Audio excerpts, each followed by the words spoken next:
7 o'clock, Your Worship. Yes. Good evening, everybody. I'll bring this regular council meeting to order on Monday, March the 15th, 2021 at 7 p.m. and to acknowledge that we are on the traditional territory of Stahelis. The next order of business, please. Yes, Your Worship, we have number 2, introduction of late items. Your Worship, do you have any late items? Yes, I do. I have the, where are we here? Where did I put it? Yes, I have the letter from the Fraser Valley Regional Library asking for a letter of support. I'd like to bring that forward at the appropriate time for consideration by council. And where would you like that? Your Worship, would you like to put it under 8E? 8E. 8E, where's 8E? Correspondence, Your Worship. Oh, okay, 8E, okay. Okay, thank you. Thank you. Then, if that's all, we'll move to approval of the agenda as amended then, please. Moved by Councillor Piper, seconded by Councillor Vidal. Call the question. All in favour of the agenda as amended? Thank you. All in favour? Next order of business. Yes, Your Worship, we have number 4, adoption of council minutes. We have the regular council meeting minutes of March 1st, 2021 here for adoption. And do we have a move by Councillor Piper, seconded by Councillor Palmer? Are there any errors, remissions? Call the question. All in favour? Nobody opposed? Thank you. Next order of business. Yes, Your Worship, we'll move on to number 5. Is there any business arising from the minutes? Any business from councillors arising from the minutes? None being, we shall move on. Thank you, Your Worship. We'll move on to number 6. There is nothing on the consent agenda this evening, nor do we have any delegations or petitions. We'll move on to number 8, correspondence. We have several items of correspondence. I'll read them out, Your Worship. Thank you. Letter dated March 3rd, 2021 to the Minister of Municipal Affairs and Housing. This is regarding emergency fire equipment and facilities funding for small rural communities.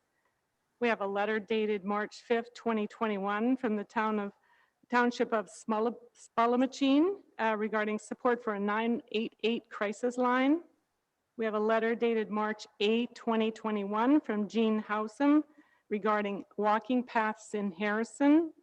We have a letter dated March 11, 2021 from the City of Pitt Meadows, regarding fair taxation from railway operations in industrial parks.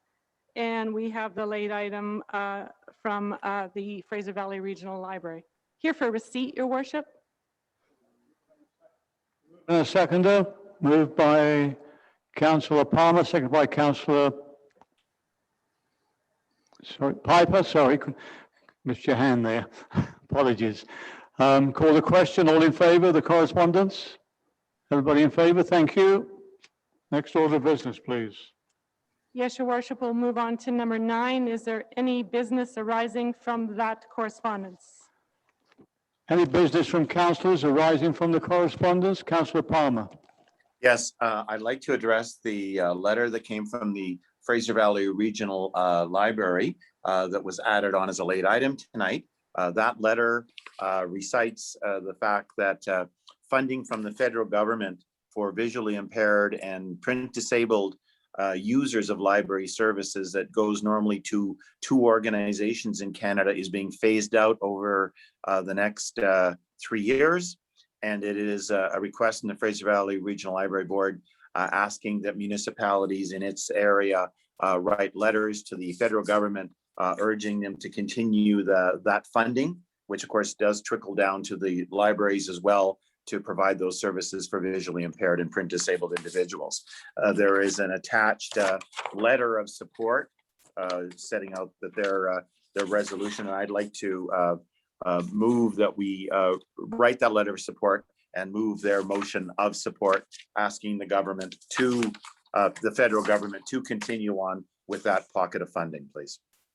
And is there a second to that? Councillor Piper. Thank you. Any further discussion on the letter of support? Councillor Vidal. Thank you, Your Worship. Through you to Councillor to Council. I wasn't clear when I read the letter, but I would also like to see that a letter of support also be forwarded to our MP Brad Viss, so he is made aware of the situation. Councillor Palmer, is that fine with you? Yeah, I suppose one way to do it is we pass this motion and do the letter of support, and we CC a copy of it to MP Viss for him to pursue. Yes. Thank you. Is that fine with you, Councillor Piper?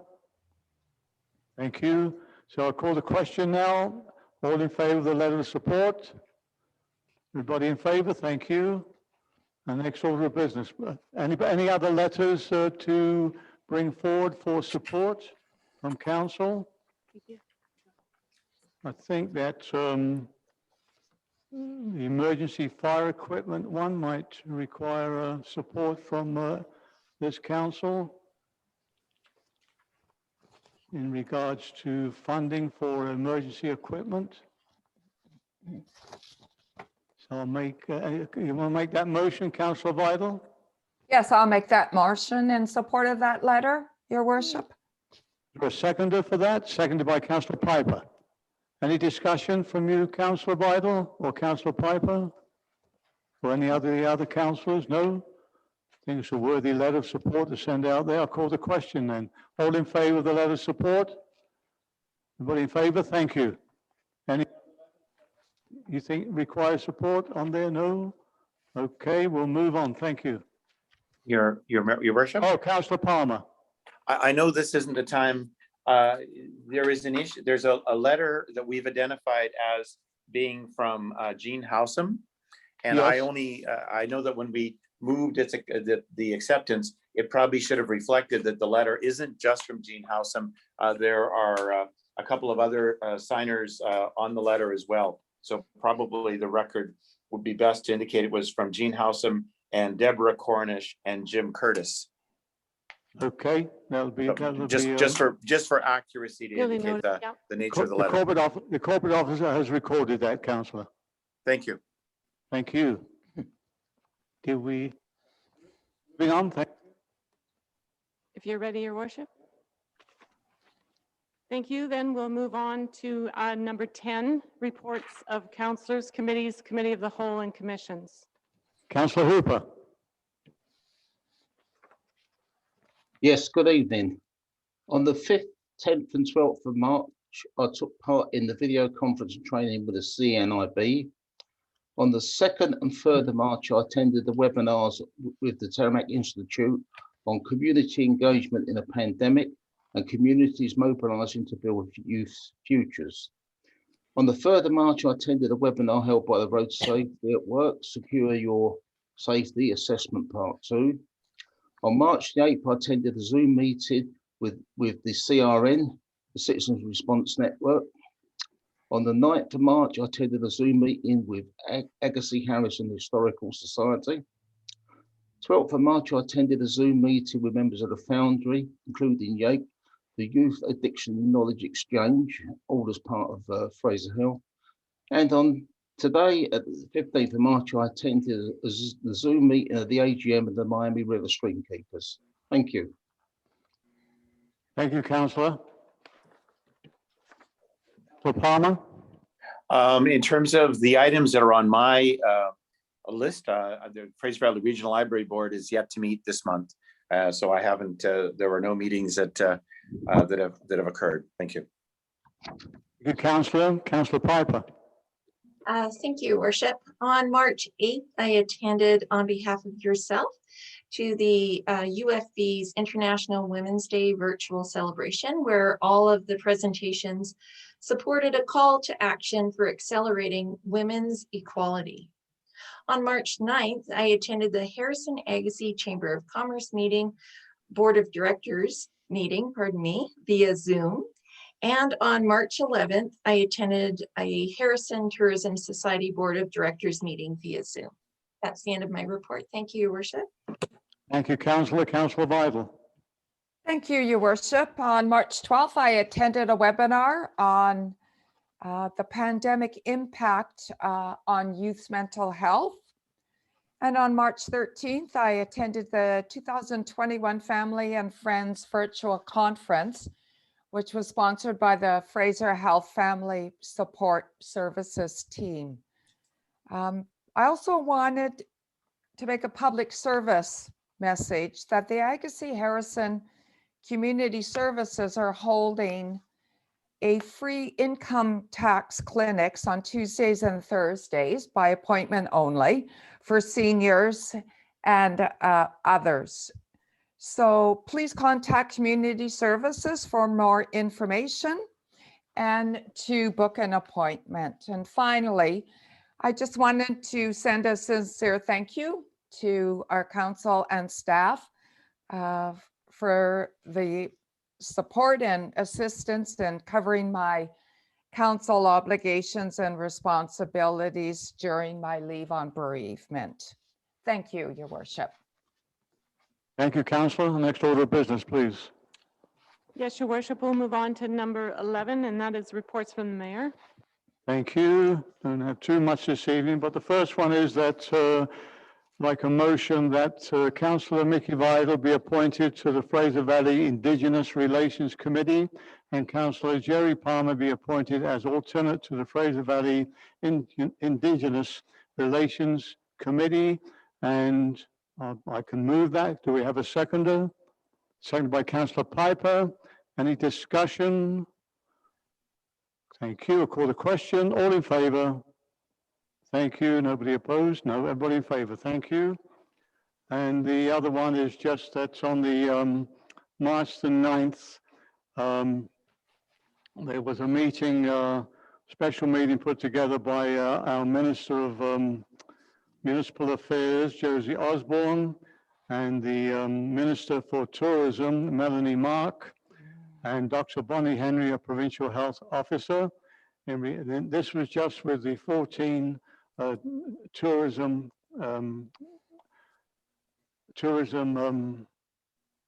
communities, and it was we had 2 minutes just to discuss if we had any major problems, and we appear to be doing very well in Harrison in regards to no major closures in our businesses, and that although the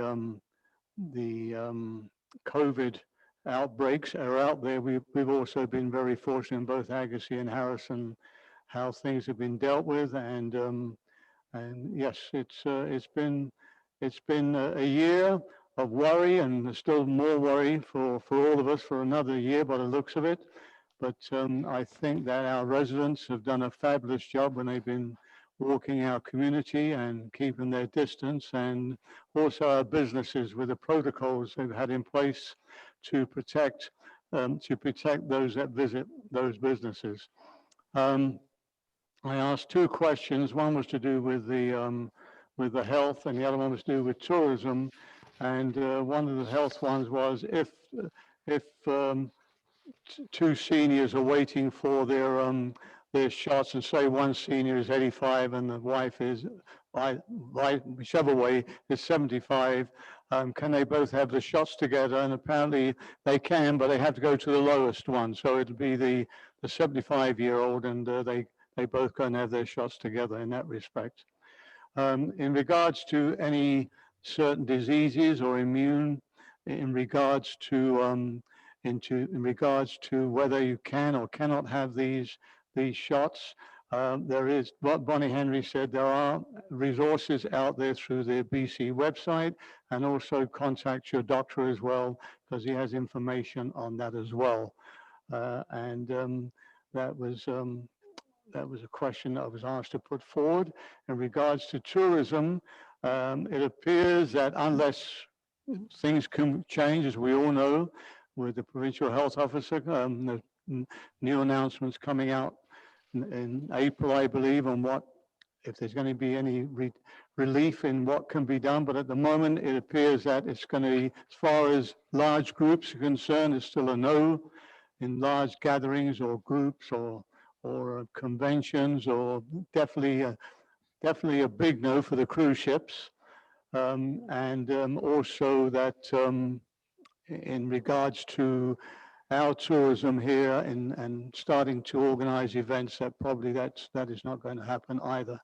But we'll face these things as we approach them. It was very nice to have this and of course the economic impact that it has on our business, especially the accommodation businesses, with still a reasonable amount of people are still out of work. So it's going to be another year of doing the best you can in your businesses and trying to market the best way you can to bring the people here.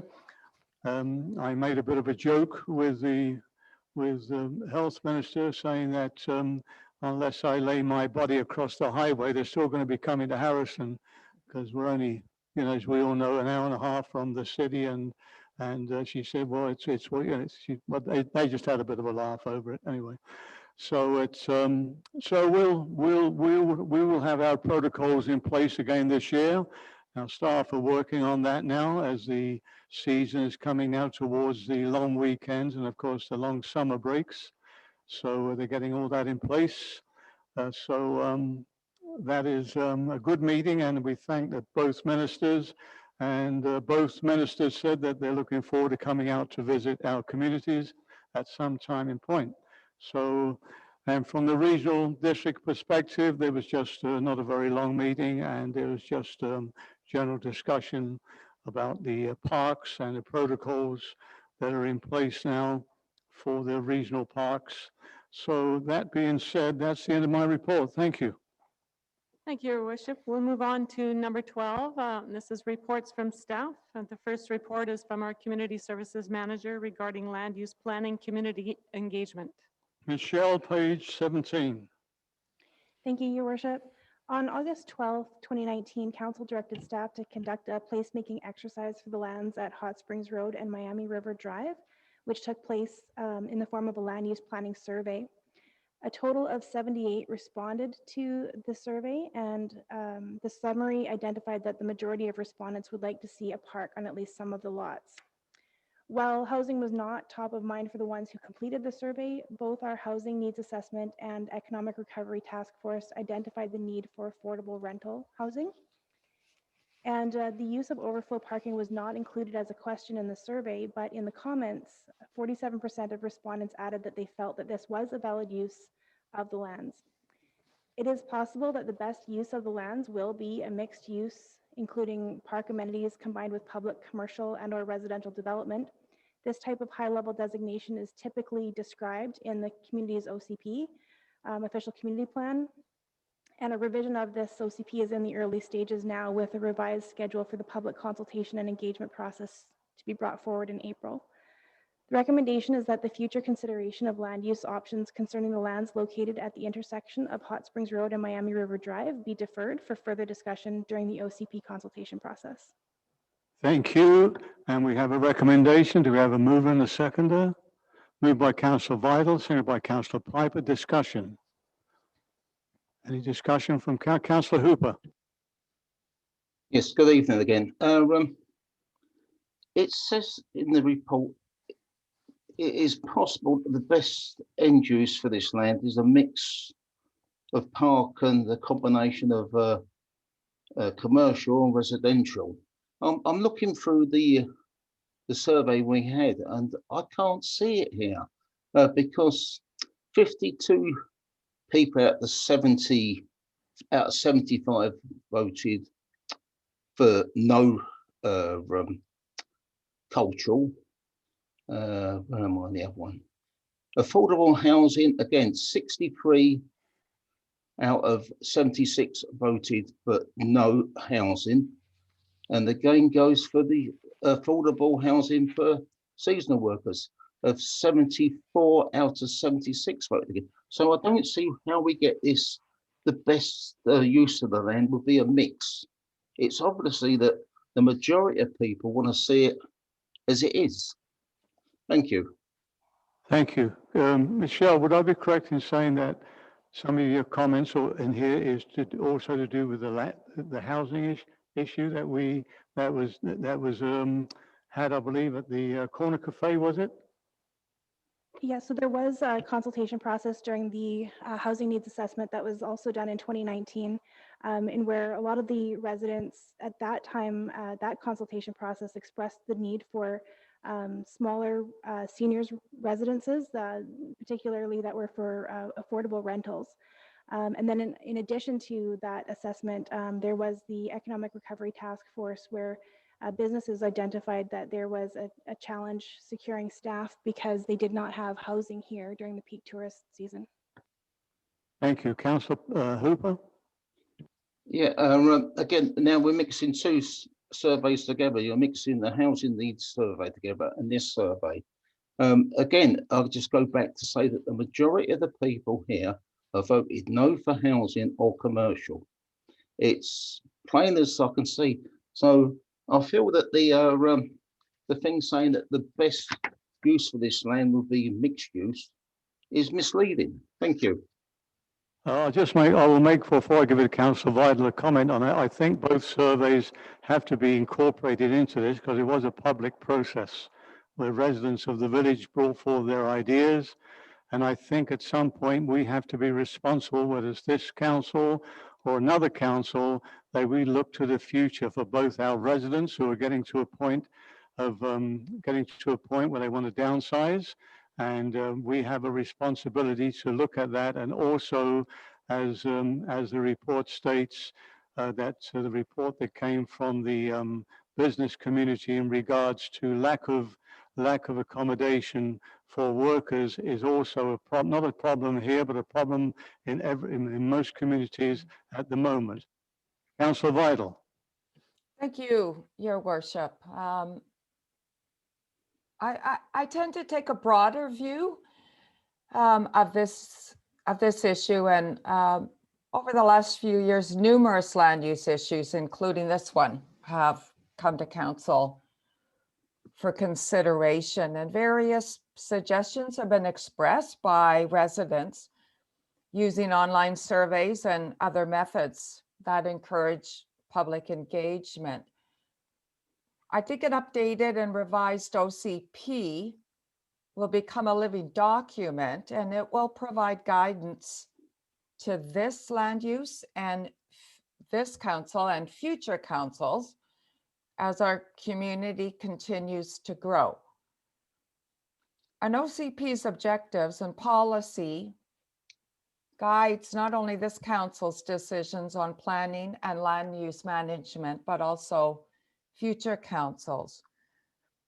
And part of the process in developing a revised OCP involves substantial community engagement. And I believe it will address not only this land use issue, but provide an overall vision for the community on a broader range of land use, transportation, housing, sustainability, and climate impacts. Therefore, I will be supporting the recommendation. Thank you. Thank you, Councillor. Councillor Hooper, then Councillor Palmer.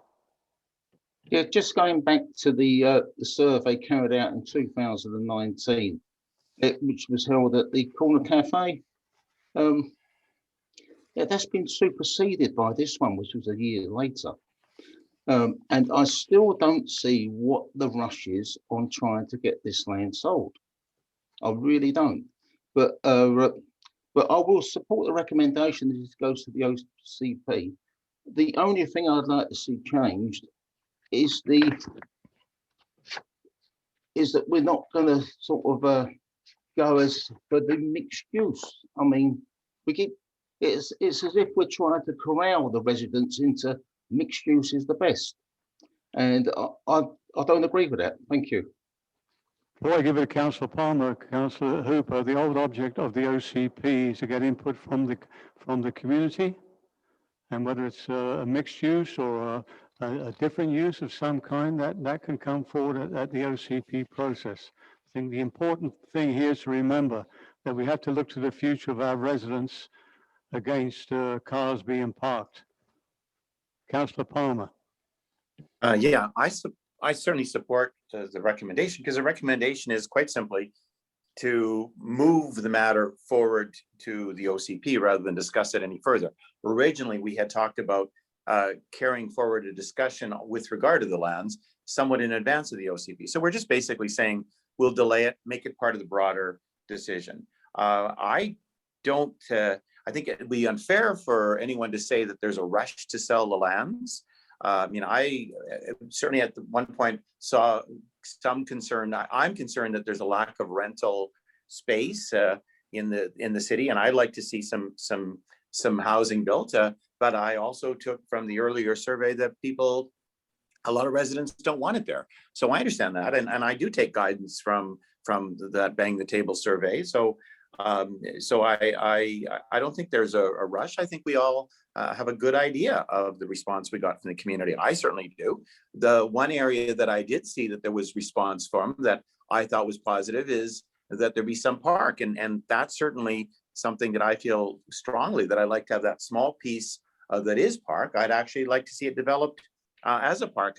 If there's one thing that discussions with residents have taught me, and with COVID, that there's a lack of covered outdoor space in our community. If, for instance, people want to get together for an outdoor barbecue or an outdoor card game or an outdoor anything, and that having some covered areas where you could have groups of 5 or 6 or 7 safe from the rain in the winter would be useful for residents, especially if we were to have another COVID situation or the next equivalent pandemic, that it's nice to have some of those spaces. I think a space like that in Spring Park would be good. And I think a couple more spaces, a covered area, you see them in many communities. We don't really have that other than the bandstands. So I would like to see us look at moving forward, at least with the park part, but I'm fine with waiting to the OCP on that. But I don't think it's fair to act like the rest of us are not able to gauge public opinion and recognize that there's not a desire to put residences there. I have a strong desire to do something with rental housing if we can, but it may be that there's zoning that we can deal with in other parts of the community to encourage some rental housing. So it's still a big issue, but I also I'd like to at least move forward on the one area where there was a bit of a consensus that people would like, the small part piece to be developed. And I think that would be a very helpful, particularly, as I said, the next pandemic. Not that I'm predicting one, but who would have predicted the one we're in and how long it would last? Thank you. Thank you, Councillor. Yeah, I think the recommendation speaks for itself. Let's give it to the OCP. Nobody's rushing to do anything there, but one has to remember that the land was purchased for a building to go on there. It wasn't purchased as a parking lot. It was purchased for a building, and it was going to be a civic building at the time when it was purchased. So that just gives you some idea that that was the original intention. And that, of course, things change.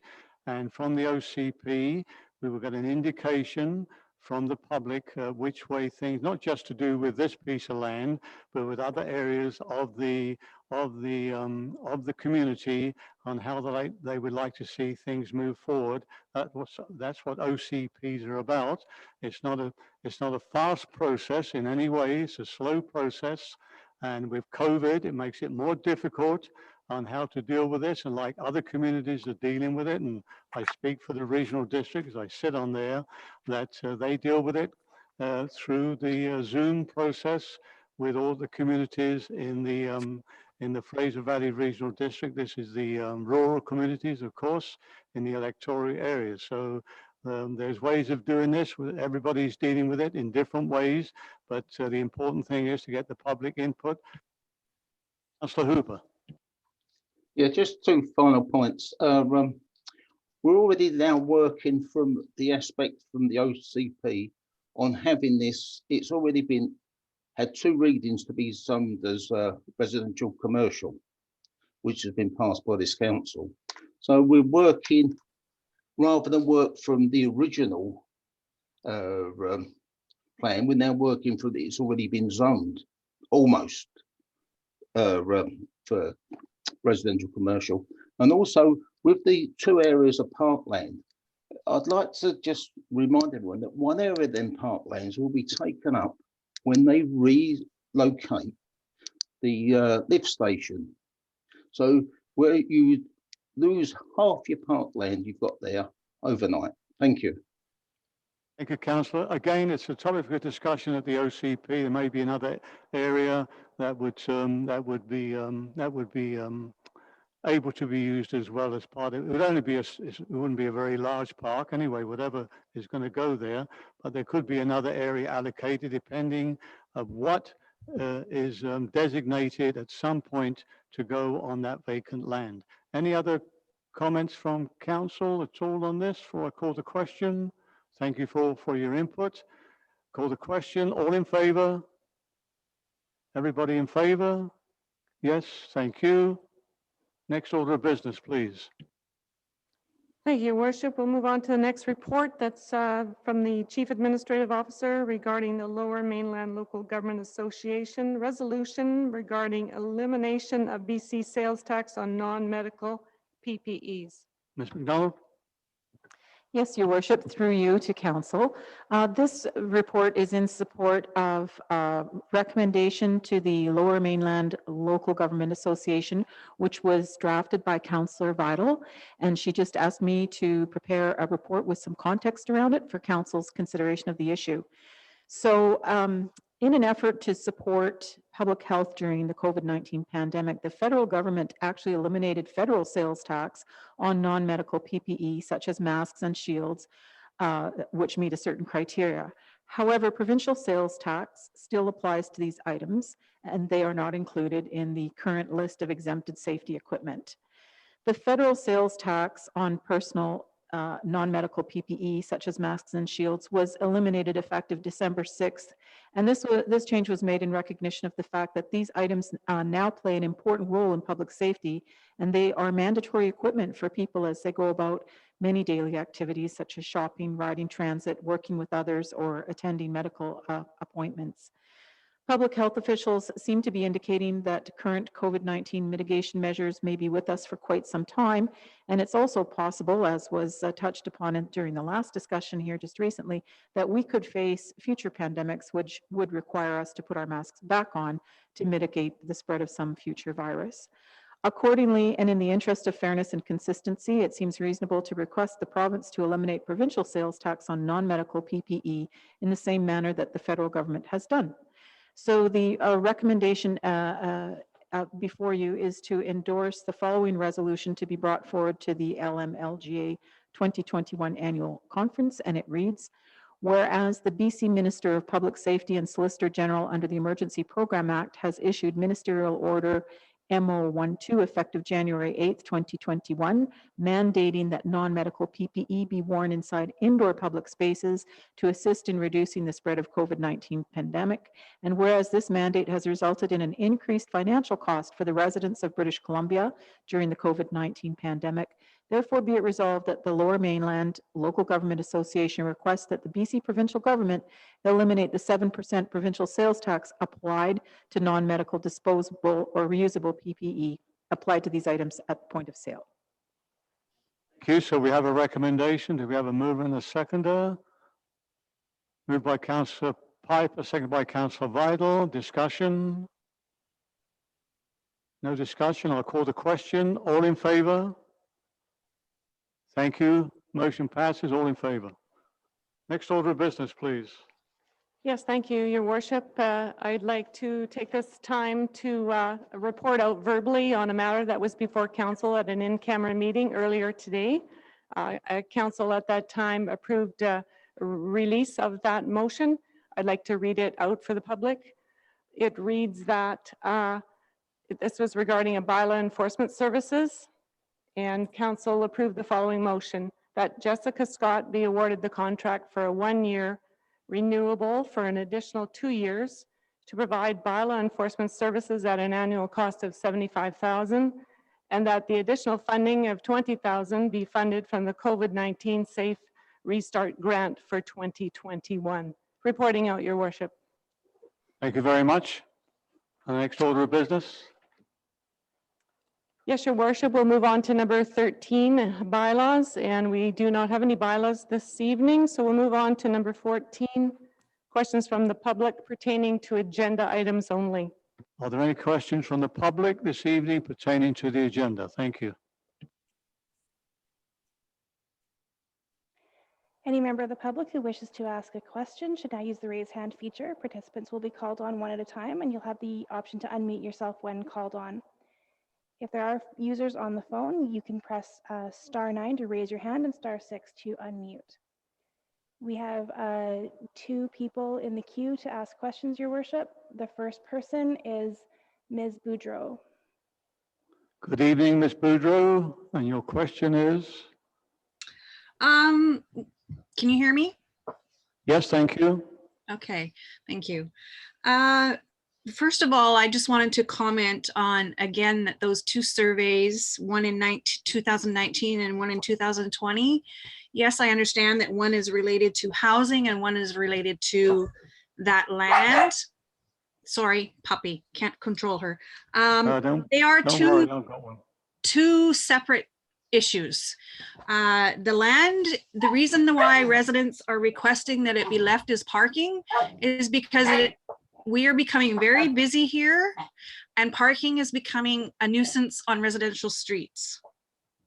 So, I mean, I had many arguments last summer with people parking in front of my home when I have nurses coming and going from my home. So that is a huge issue for residents, that the reason they want to keep that land is because we need that parking. Where else? What else do we have? Thank you. I did a poll, and in 48 hours, I had 185 people that was the second on their list, was that being kept as parking. Thank you. And the next question, please. The next question is from user RGGHU. Good evening, and your question is? This user just muted themselves. We'll just give them a second to unmute again. Go ahead. Yes, this is for the counselors. When the counselors present their report, is it possible for them to provide us more details on the meetings they attended? You know, maybe you attended the Fraser Health meeting and that's all we hear, but I'd like to hear a little bit more on what came out of that meeting, or any other meeting for that fact that the counselors report on. Thank you. We'll take that into consideration, but in most cases, it's like the minutes of the regular council meeting. It's not verbatim, so it's just giving you in a roundabout way what meetings the councillors attended. If like the report that I made out myself personally this evening, it went on for 45 minutes. So that's to fill in all the details that came from all the other communities. So I appreciate where you're coming from, but we'll take that into consideration, and thank you for your question. Thanks. Thank you. Thank you. Councillor Hooper. If there's anything you need further information on, please feel free to contact us, because I'm sure that all the councillors here would be welcome to supply you with any information that you require. Thank you. Any other questions, Michelle? We do have a question from Mr. Allen. Good evening, Mr. Allen. Good evening. Your question is? Yes, my question, Mr. Mayor, is on the issue of the future Civic Centre site, which people keep calling overflow parking. It was bought for the specific purpose of replacing Memorial Hall with a larger, more appropriate community centre for the community. And exactly I think that correct. Well, you talked about a civic building. It's important that it be recognized as being bought for the purpose of providing a big enough community hall for the growing community of Harrison Hot Springs. But my question is, why is the Advisory Planning Commission being shut out of all of these decisions? The APC is a group of people who are resident in the village and know the village, and in the past they've been a good resource for council because they will take the time to get a broader view of the issues involving land use. But again and again, I see planning decisions being made by this council with no reference to the APC. And I think that's an insult to the APC members when you've hired them or appointed them according to a bylaw which promised them that they would have some involvement in planning matters. Yet again and again and again, there is no referral to the APC, as there should be, on rezonings, variances, etc., etc., and on an issue as important as the future of the land that we bought for the specific purpose of a community centre. The APC has been shut out, and I think that that's wrong. And I'd like to ask why council continues to go along with this exclusion of the APC from land use decisions.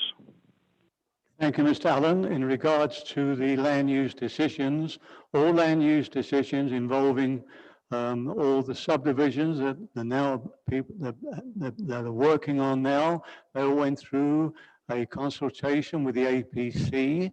Also, the vacant land also went to the APC last year. I was at that meeting as well, so that also went to the APC. It's only on areas of land issues that the APC is involved as per the bylaw. It's well, they weren't consulted when we're doing variances in regards to setbacks and that sort of stuff. It's normally done by council. But thank you for your question, and we look forward to the consultation process when we do the OCP. Thank you. Mr. Mayor, I have a second question. Although it wasn't on the agenda, it has been part of the agenda now, and that's the late report about the hiring of a bylaw enforcement officer. I don't recall seeing any advertisement for this particular position or any invitation for people in the community to apply or any specifications for the contract. And all I hear is that... I'll get the staff to answer that for you. Just 1 second. Yes, please. Well, normally I would... Yes, Your Worship, through you. There was a call for proposals put out through a request for proposal process, and that's what the successful proponent responded to. Thank you. RFP, it wasn't in the local newspapers, it wasn't on the website, it wasn't on the Facebook. So where did the RFP get advertised or published? Just 1 second. Ms. McDonald? Yes, thank you for the question. It was put on the BC Bid website to ensure... The BC Bid website? Yeah, the largest distribution possible. That's where we put all of our larger projects and RFP requests to be. So the BC Bid website is something for the whole province of BC.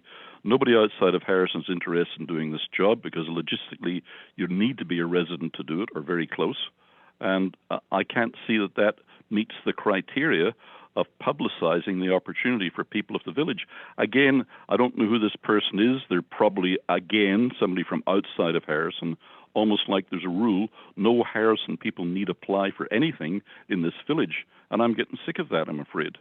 Sorry for the opinion, but... I should comment, Mr. Allen, that, our last bylaw officer who's leaving us was here for 12 years, and he was not from this from the village and did an outstanding job for us. Any other questions from the public this evening, Ms.? We have another question from Ms. Boudreau. Carry on, Ms. Boudreau.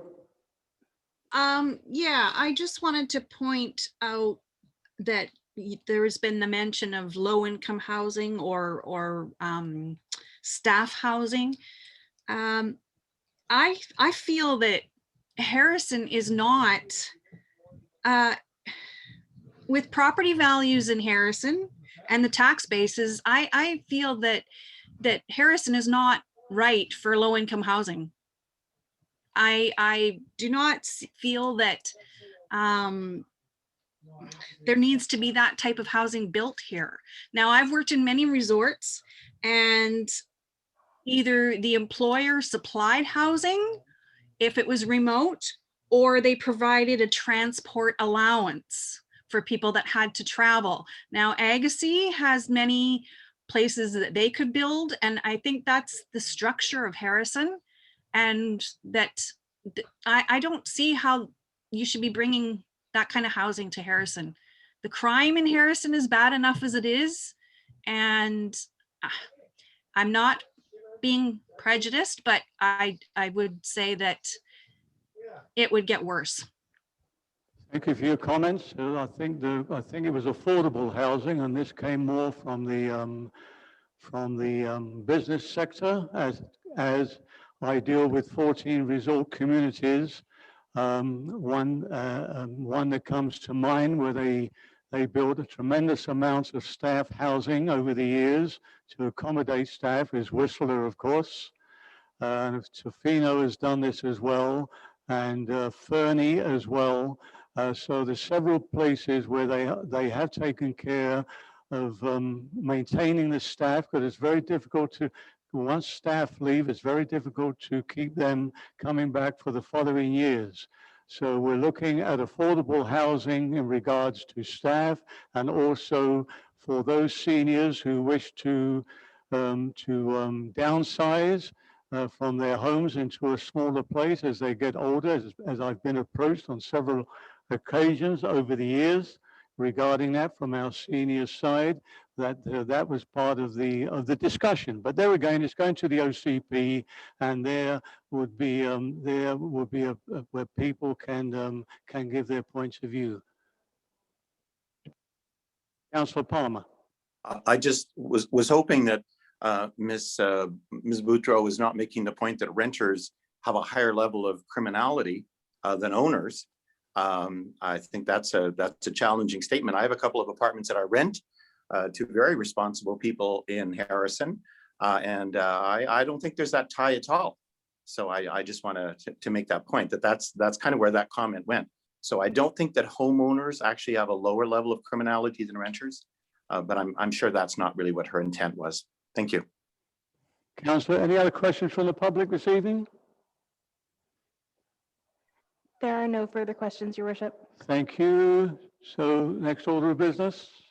Yes, Your Worship. Number 15, adjournment.